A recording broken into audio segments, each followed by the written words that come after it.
भिलाई का वह पहला फौलाद, पहला वास्तव में अद्भुत होता है।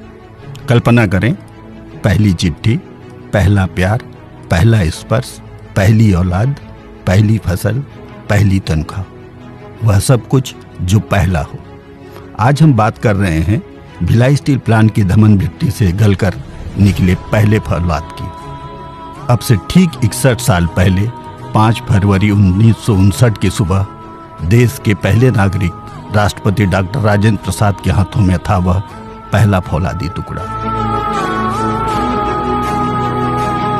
भिलाई के वरिष्ठ पत्रकार और वोल्गा से शिवनाथ के लेखक मोहम्मद जाकिर हुसैन ने फेसबुक पर इस पहले फौलाद की जानकारी साझा की है।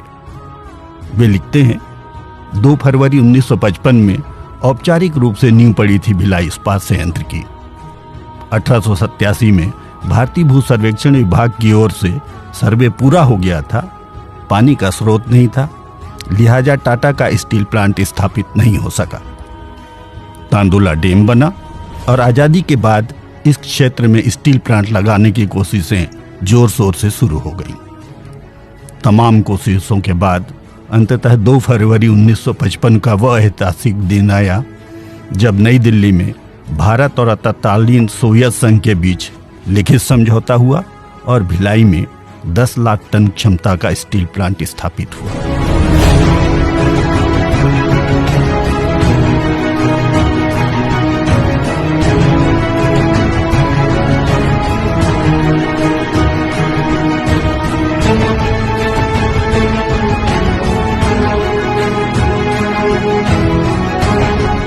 फिर आया वह यादगार दिन, 5 फरवरी 1959 की सुबह, जब देश के पहले राष्ट्रपति डॉक्टर राजेंद्र प्रसाद के हाथ में था वह पहला फौलाद।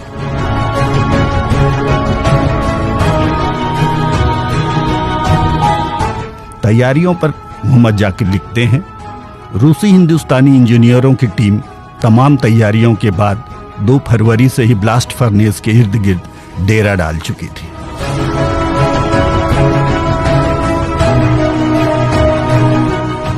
शुरुआती ट्रायल फेल रहा, लेकिन रूसी हिंदुस्तानी इंजीनियरों ने हिम्मत नहीं हारी। 3 फरवरी की रात फिर तकनीकी दिक्कतें सामने आई। ठंड के मौसम में भी सबके चेहरे पर पसीना था। पूरी रात तनाव में गुजरी। आखिरकार सुबह जाकर परीक्षण सफल रहा और राष्ट्रपति के हाथों पहली टेपिंग का बटन दबवाने की पूरी तैयारियां पूरी हो गई। राष्ट्रपति डॉक्टर राजेंद्र प्रसाद 3 फरवरी को राउरकेला स्टील प्रोजेक्ट को राष्ट्र को समर्पित कर विशेष ट्रेन से 4 फरवरी की सुबह भिलाई पहुंचे। तब भिलाई में होटल बना नहीं था, इसलिए 32 बंगले का नंबर 1 जनरल मैनेजर का और बंगला नंबर 2 खास मेहमानों के लिए रिजर्व था। राष्ट्रपति डॉक्टर राजेंद्र प्रसाद बंगला नंबर 2 पहुंचे, फ्रेश हुए और खुली कार से पहुंच गए ब्लास्ट फर्नेस 1 से लगे मैदान में उद्घाटन समारोह में। राष्ट्रपति के हाथों से बटन दबते ही ब्लास्ट फर्नेस से पिघले लोहे की धार फूट पड़ी और चारों तरफ तालियों की गूंज उठी। 5 फरवरी की सुबह जब राष्ट्रपति उठे तो बाहर तत्कालीन जनरल मैनेजर निर्मल चंद श्रीवास्तव हाथों में भिलाई का हीरा लिए खड़े थे। यह हीरा था भिलाई की धमन घट्टी में पिघले लोहे का पहला टुकड़ा। श्रीवास्तव ने बेहद गर्व के साथ यह अनमोल तोहफा राष्ट्रपति को भेंट किया।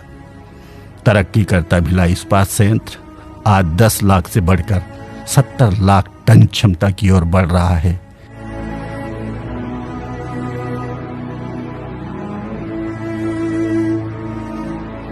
और हमारे देश की धड़कन कहे जाने वाली रेल पातों को निर्माण कर रहा है।